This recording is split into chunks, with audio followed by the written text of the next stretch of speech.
નમસ્કાર મિત્રો ચોમાસાની શરૂઆત થઈ ચૂકી હોય તેવું લાગી રહ્યું છે। ગુજરાતથી સમાચાર આવવા લાગ્યા છે। ઠેર ઠેર વિસ્તારમાં વરસાદ પડી રહ્યા છે અને એક વાત એ પણ છે કે કેટલી જગ્યાએ તો વરસાદ તેવા પણ પડી રહ્યા છે કે ગાડી પણ તણાતા હોય તેવા દ્રશ્ય સામે આવ્યા છે। હવે જાણવું એ છે કે ગુજરાતમાં આવનાર સમયમાં સ્થિતિ શું રહે છે। અત્યારની સ્થિતિ જે છે એ મુજબ હજુ પણ કયા વિસ્તાર બાકી રહ્યા છે વરસાદમાં। એક વાત એ પણ છે કે ખેડૂતો માટે શું સ્થિતિ છે, માછીમારો માટે શું સ્થિતિ છે, ઉત્તર ગુજરાત, દક્ષિણ ગુજરાત, સૌરાષ્ટ્ર, મધ્ય ગુજરાત તમામને લઈને વાત કરીશું। હવામાન નિષ્ણાંત પરેશ ગોસ્વામી આપણી સાથે જોડાણા છે। પરેશભાઈ, આપનું સ્વાગત છે। જી પ્રણામ। હા પરેશભાઈ, સૌ પહેલા તો એ જણાવો કે અત્યારે ગુજરાતમાં વરસાદની તો શરૂઆત થઈ ચૂકી છે। આ સ્થિતિ કઈ રીતે જોઈ રહ્યા છો? આવનાર સમયમાં શું આગાહી? ધાર્મિકભાઈ, જોવા જઈએ તો જેવી રીતે ગુજરાતનું જે હવામાન વિભાગ અને અમુક ઇન્ડિવિજ્યુઅલ જે કઈ આગાહીકારોએ જાહેરાત કરી હતી એ મુજબ 11 જૂનના રોજ નૈઋત્યનું ચોમાસું છે તે દક્ષિણ ગુજરાતમાં પ્રવેશ્યું, પણ પ્રવેશ્યાની સાથે ત્યાં નિષ્ક્રિય થઈ ચૂક્યું હતું અને જ્યારથી નિષ્ક્રિય થયું છે ત્યારથી હજુ આગળ વધી નથી રહ્યું। પણ હા, એક ચોક્કસથી છે કે અત્યારે સૌરાષ્ટ્ર અને દક્ષિણ ગુજરાતમાં જે પ્રમાણે છૂટાછવાયા અમુક વિસ્તારોની અંદર વરસાદો નોંધાઈ રહ્યા છે, આ જે અત્યારે વરસાદો નોંધાઈ રહ્યા છે એની અંદર અત્યારે કોઈ મેન પરિબળ કામ કરતું હોય તો એ છે યુએસસી એટલે અપર એર સાયક્લોનિક જે સર્ક્યુલેશન હોય છે એ અત્યારે પશ્ચિમ સૌરાષ્ટ્ર થી દક્ષિણ તરફ એ દરિયાની અંદર સક્રિય છે ને જેને કારણે અત્યારે રાજ્યના અનેક વિસ્તારોની અંદર વરસાદ નોંધાઈ રહ્યા છે। આમ જોવા જઈએ તો અત્યારે જે નૈઋત્યનું ચોમાસું નિષ્ક્રિય થયું છે અને આ નિષ્ક્રિયતા જેની છે 20 તારીખ સુધી યથાવત રહેશે।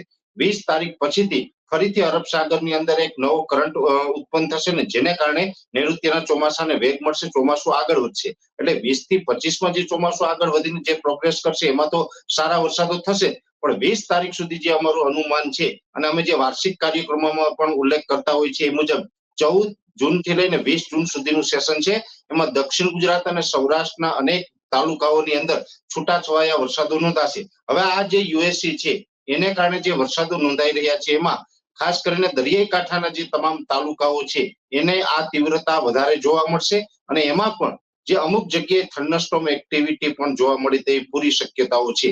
થંડરસ્ટોર્મ એક્ટિવિટી જે વિસ્તારોની અંદર જોવા મળશે ત્યાં ગાજવીજ અને ભારે પવન સાથે વરસાદો નોંધાય તેવી શક્યતાઓ છે, એટલે કે કલાક 2 કલાકની અંદર 3-4 ઇંચ જેવા પણ વરસાદો અમુક જગ્યાએ નોંધાઈ જશે। એટલે આમ તો એવું પણ કહી શકાય કે જ્યાં થંડરસ્ટોર્મ એક્ટિવિટી થશે ધાર્મિકભાઈ એ વિસ્તારોની અંદર વાવણી લાયક વરસાદો છે ને એ પણ જોવા મળશે।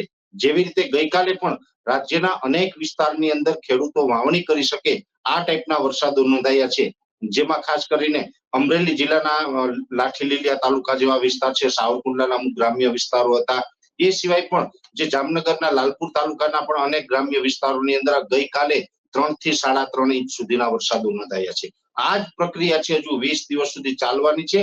અલગ અલગ વિસ્તારોની અંદર વરસાદો છે એ પડતા રહેશે અને એ પછી જે 20 તારીખથી નૈઋત્યનું ચોમાસું સક્રિય થશે એટલે સાર્વત્રિક રીતે વરસાદો થશે। અત્યારે વરસાદો પડી રહ્યા છે ધાર્મિકભાઈ, પણ આને સાર્વત્રિક વરસાદો ન કહી શકાય, પણ સાર્વત્રિક વરસાદો છે આપણે 20 તારીખથી જોવા મળશે। એ સાથે અત્યારે જે પ્રકારે હ્યુમિડિટીમાં વધારો થઈ રહ્યો છે એટલે ગરમી અને ઉકળાટ છે એનાથી આમ જોવા જઈએ તો ચાલુ વર્ષે એટલે કે 2024ના ઉનાળા દરમિયાન દરેક ગુજરાતીઓએ ખૂબ ભયંકર અને ભીષણ ગરમીનો સામનો કર્યો છે અને હજુ પણ આમાંથી કોઈ છુટકારો આપને મળ્યો નથી।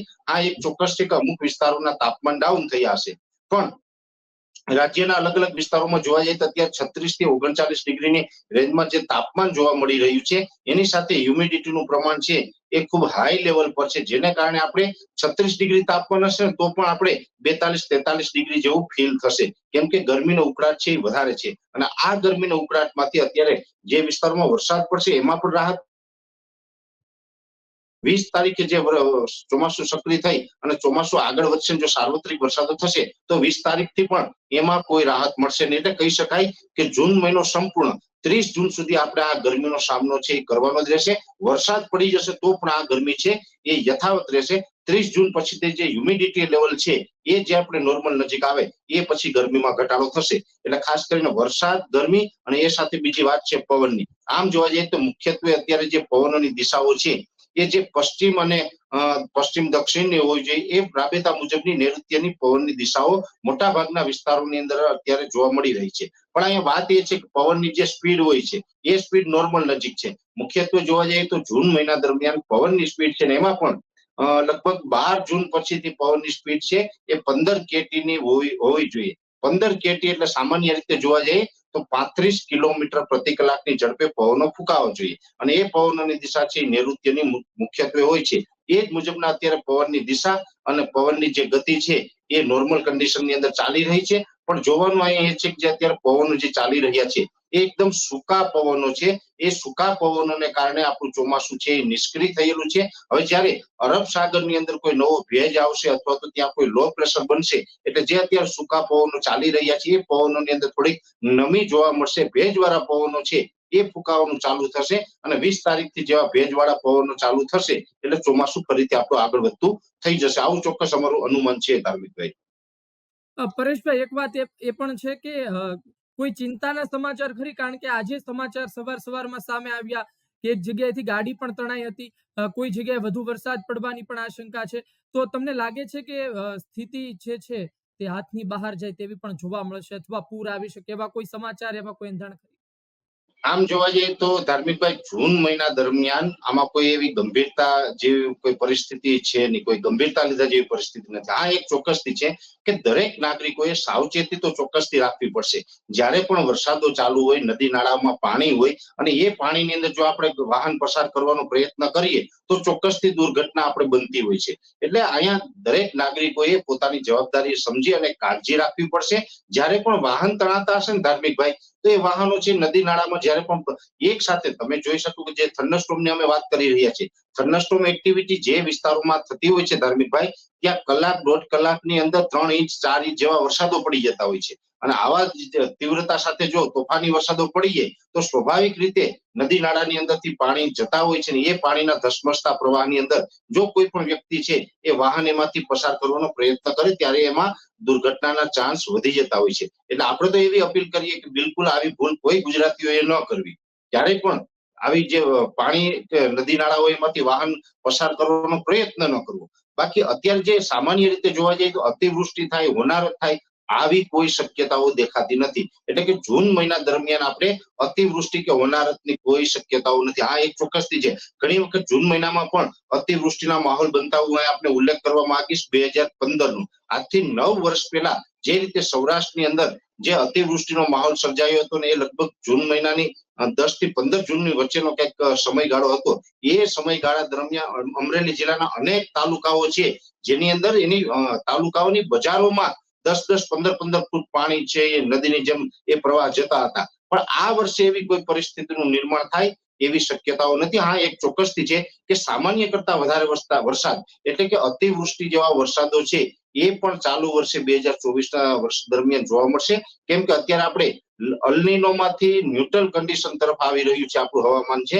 અને હવે જુલાઈ મહિનાની અંદર જ્યારે પણ લાનીના સક્રિય થશે અને લાનીનાની પોઝિશનને કારણે વરસાદી સિસ્ટમો છે બંગાળની ખાડી અને અરબ સાગરમાં મજબૂત અને વધુ સિસ્ટમો બનતી હોય છે ને એ સિસ્ટમોમાં ઘણી વખત સામાન્ય કરતા વધારે વરસાદની શક્યતા હોય છે. એવી જ રીતે આ વર્ષે પણ અનેક પેરામીટરોના આધારે અમે એવું માની રહ્યા છે કે જુલાઈ અથવા તો ઓગસ્ટની અંદર આપણે અતિવૃષ્ટિ જેવા માહોલ પણ જોવા મળશે ને એ માહોલ છે એ પણ મુખ્યત્વે જોવા જઈએ તો લગભગ સૌરાષ્ટ્ર અથવા તો દક્ષિણ ગુજરાતના જિલ્લાઓમાં જોવા મળે તેવી શક્યતા અમે હાલ અમારા એંગલથી જોઈ રહ્યા છીએ. એટલે એ જે અતિવૃષ્ટિ અને જે માહોલ હોય છે એ આપણે જુલાઈ અથવા તો ઓગસ્ટમાં એની ચિંતા કરવાની જરૂર છે.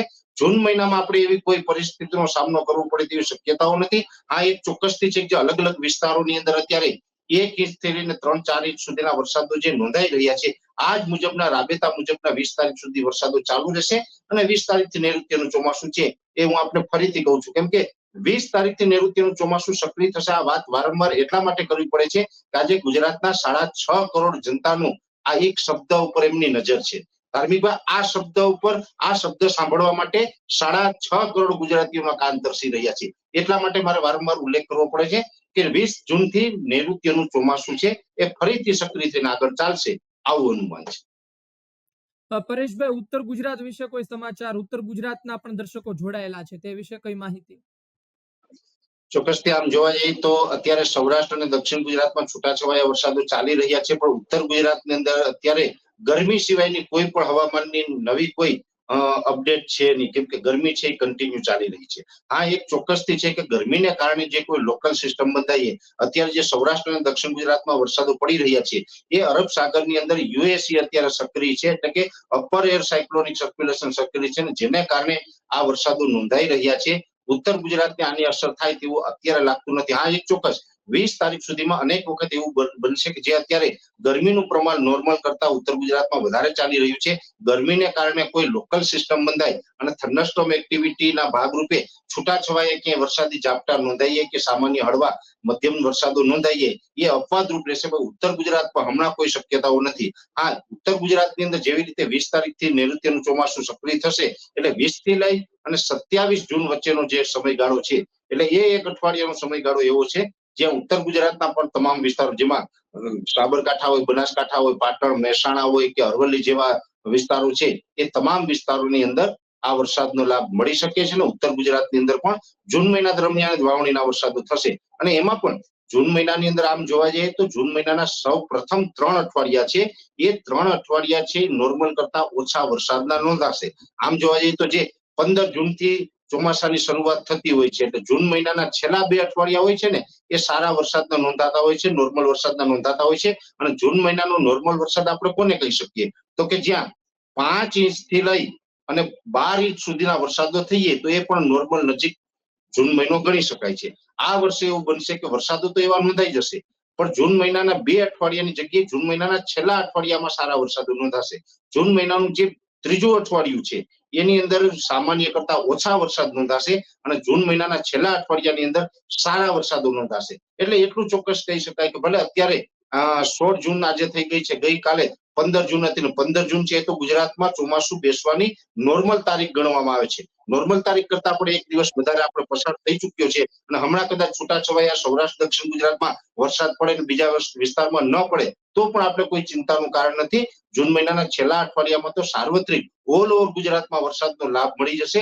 અને જૂન મહિના દરમિયાન જો વાવેતર થઈ જાય, સારા વાવણી લાયક વરસાદ પડી જાય, તો પણ એને આપણે લેટ ન ગણી શકાય, મોડું ન ગણી શકાય. અને જુલાઈ મહિનામાં તો પછી આપણે સારા વરસાદની બિલકુલ અપેક્ષાઓ છે જ, કેમ કે જૂન મહિનામાં માત્ર આપણી જે ખેડૂતોની જે અપેક્ષા છે માત્ર વાવણી લાયક વરસાદની છે. પછી સારા વરસાદો છે એ જુલાઈ મહિનામાં થતા હોય છે. તમે શું અને માનો એ પરેશભાઈ, વાવણી માટે શ્રેષ્ઠ સમય તમે શું માનો છો, ખેડૂતો સુધી માહિતી પહોંચે?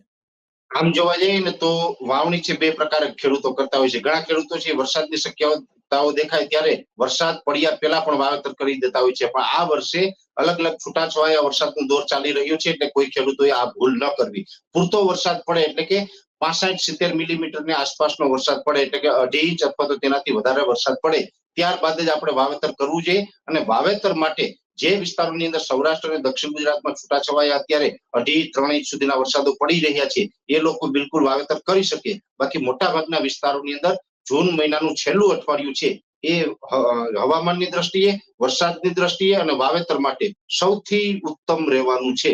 ધાર્મિકભાઈ, જૂન મહિનાનું છેલ્લું અઠવાડિયું એટલે કે 23 જૂન થી લઈને 30 જૂન છે, એ સૌથી ઉત્તમ છે ને ગુજરાત માટે ચાલુ વર્ષે વાવેતર માટે ઉત્તમ ગણાશે.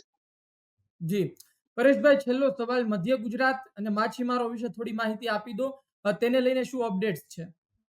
આમ જોવા જઈએ તો મધ્ય ગુજરાતમાં પણ 23 થી લઈ અને 27 જૂન દરમિયાન સારા વરસાદની શક્યતાઓ છે. હમણાં કોઈ મોટા વરસાદની શક્યતાઓ મધ્ય ગુજરાતમાં દેખાતી નથી. હા, ત્યાં પણ ગરમીને કારણે કોઈ લોકલ સિસ્ટમ બને અને થંડરસ્ટોર્મ એક્ટિવિટી થાય કે છૂટાછવાયા ઝાપટા પડે, પણ વાવણી લાયક વરસાદ થાય અથવા તો 1 ઇંચ કરતા વધારે વરસાદ થાય તેવી શક્યતાઓ મધ્ય ગુજરાત માટે નથી. એટલે મધ્ય ગુજરાતે પણ હમણાં વરસાદ માટે ઉત્તર ગુજરાતની સાથોસાથ રાહ જોવાની રહેશે. અને માછીમારી ભાઈઓ માટે વાત કરવા જઈએ તો અત્યારે નોર્મલ કન્ડિશન છે. આમ જોવા જઈએ તો દરિયાઈ માછીમાર ભાઈઓ જે દરિયાઈ ખેડ કરે છે એના માટે કોઈ ખતરાની ઘંટી અત્યારે ન ગણી શકાય, કેમ કે સમુદ્રની અંદર અત્યારે કોઈ એવો તોફાની પવનો અથવા તો કોઈ મોટા એવા સાયક્લોનો અથવા તો બીજી કોઈ હલચલ નથી. દરિયાની અંદર ઊંચા મોજા ઉછળે એવી પણ હાલ કોઈ શક્યતાઓ દેખાતી નથી. એટલે દરિયાની અંદર પણ કોઈ ખતરો નથી. પણ હા, એક ચોક્કસથી છે કે દરિયાની અંદર જે માછીમારી કરવા માટે થઈને જે આપણે કસ્ટમ વિભાગના અને જે કઈ દરિયાઈ જે નિયમ છે ગવર્મેન્ટના, એ નિયમનું પાલન કરી અને જે કઈ માછીમારી ભાઈઓ છે એના દરિયાઈ કામ છે એ ચાલુ રાખવા જોઈએ. પણ હા, એક ચોક્કસથી છે કે દરિયાની અંદર પણ જે સરકારી નિયમ છે. ખાસ કરીને વધારે ભાર આપણે એટલા માટે દેશું ધાર્મિકભાઈ, કેમ કે ગવર્મેન્ટના દરિયાઈને લઈ અને માછીમારીને લઈને ઘણા બધા નિયમો છે. ઘણી બધી વખત એના જે અમુક એરિયા પણ ક્રાઇટેરિયા બાંધવામાં આવે છે કે આ સમયે એટલા એરિયામાં જ તમારે માછીમારી કરવાની છે. એટલે જે કઈ ગવર્મેન્ટની સૂચના આવે ને એને પણ ફોલો કરવી, અને જ્યારે માછીમારી ભાઈઓ દરિયામાં હોય અને એ સમયે વાયરલેસથી અથવા તો અન્ય યંત્રના માધ્યમથી જ્યારે પણ માછીમાર ભાઈઓને પાછા બોલાવવામાં આવે ત્યારે એ સૂચનાનું પાલન કરીને માછીમાર ભાઈ પાછું પરત ફરી જવું જોઈએ. પણ અત્યારે માછીમાર ભાઈઓ દરિયામાં જશે તો માછીમાર ભાઈઓ માટે અત્યારે કોઈ ખતરો દેખાતો નથી, એટલું ચોક્કસથી કહી શકાય છે. જી પરેશભાઈ, આપ અમારી સાથે જોડાણ્યા બદલ ખૂબ ખૂબ આભાર. મળતા રહીશું, વરસાદને લઈ વાત કરતા રહીશું. ધન્યવાદ.